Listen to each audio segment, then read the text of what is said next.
ఒక మంచి సీన్ ఒకటి కుదిరితే ఆడియన్స్ అది రకరకాలకు తీసుకొని వెళ్తున్నా కదా, దానికి లైఫ్ టైం ఎక్కువ ఉంది. అవును, ஒரு క్రికెట్ ప్లేయర్ గెలిస్తే మీద వాళ్ళు ఏడ్చినందుకు నేను వెళ్ళి రియాక్షన్ ఇవ్వడం. కరెక్ట్ అక్కడే వెళ్తుంది, ఇక్కడ చాలా వెళ్తుంది అది.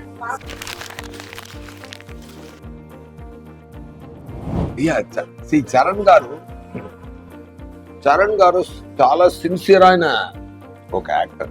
స్టార్ లోపల ఒక మంచి యాక్టర్ ఉన్నారు. ఆయన స్టార్ కదా, పెద్ద స్టార్, ఆయనకి global star, mega power star నుంచి గ్లోబల్ స్టార్ నుంచి ఆస్కార్ స్టేజ్ దాకా ఎంత డిజర్వింగ్ పర్సన్ ఆయన. చిరంజీవి గారు కొడుకు అని ఒక ప్లేస్ దొరికినా కానీ ఆయన సిన్సియర్ గా ఉండలేకపోతే ఈ పొజిషన్ రాదు.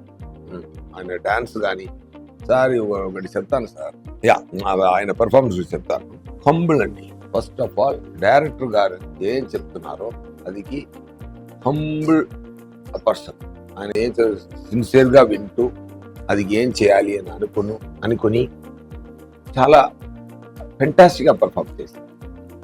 అదే కలెక్టర్ మీటర్ అంటే ఇక్కడ అడావడిగా చేయకుండా అది కంపోస్ట్ పర్ఫార్మెన్స్ పర్ఫెక్ట్ గా ఇచ్చారు.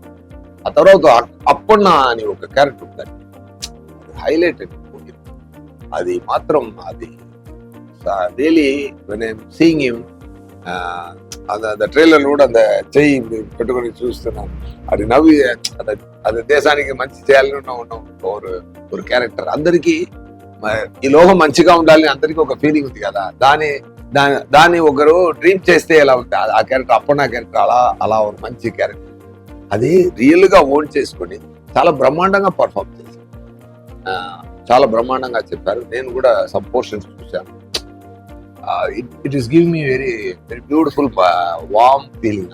అంత క్రియేషన్ శంకర్ గారు చేసిన క్రియేషన్ ని ఒక యాక్టర్ గా ఇంకొక స్థాయికి తీసుకెళ్ళి ఆ పంచకట్టు పట్టుకుని ట్రైలర్లో ఆయన చూడండి, ఆయన నడుచు వెళ్తున్నప్పుడు ఒక లెగ్ నే అలా ఊపి వెళ్తారు. నేను అడిగాను, సార్ ఏంటి సార్ ఒక డిఫరెంట్ గా ఉంది, ఏంటి సార్ ఊర్లో నాన్న అందరూ ఇస్తారు కదా సార్, అది నాకు అది. సో అంత డీటెయిల్ గా మైన్యూట్ వర్క్ చేస్తున్నారు.